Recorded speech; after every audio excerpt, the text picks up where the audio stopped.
So this big FDA meeting comes a day after the nation reported more than 3,000 lives lost in a single day to COVID-19.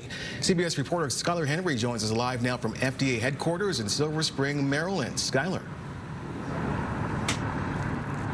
Hey, Len, good afternoon to you. Well, the decision from this FDA panel could be coming in a few minutes, as a matter of fact, in terms of the emergency use authorization of Pfizer's coronavirus vaccine, which would certainly be a milestone given the fact that how fast this vaccine was developed. But it also comes on another grim milestone. As you mentioned, those 3,000 coronavirus deaths in just one day. Makers of the Pfizer coronavirus vaccine presented their data to a Food and Drug Administration advisory panel Thursday.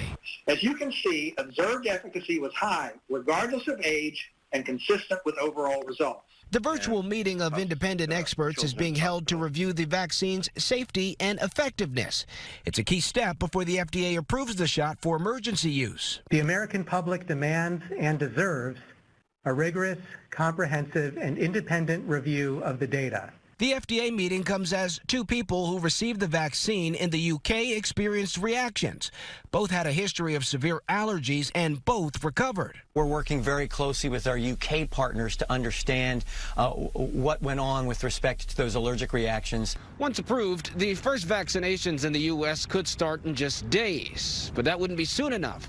On Wednesday, the U.S. reported more than 3,000 COVID deaths, the deadliest day yet.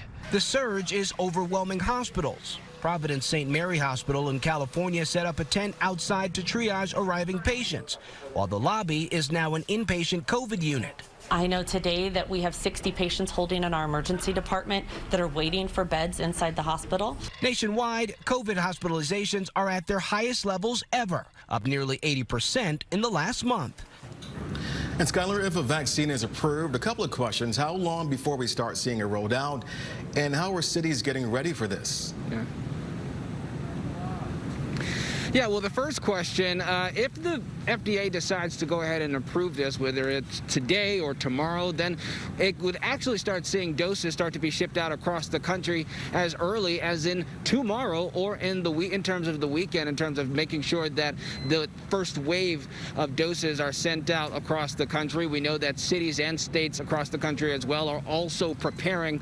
We've heard from officials who've said that they have made sure that everything from the freezers necessary to store the doses as well as the actual facilities themselves are prepared to receive these coronavirus doses or coronavirus vaccine doses if and when they're ready. Yeah, a lot to get ready. Skyler Henry live at FDA headquarters for us this afternoon. Thank you.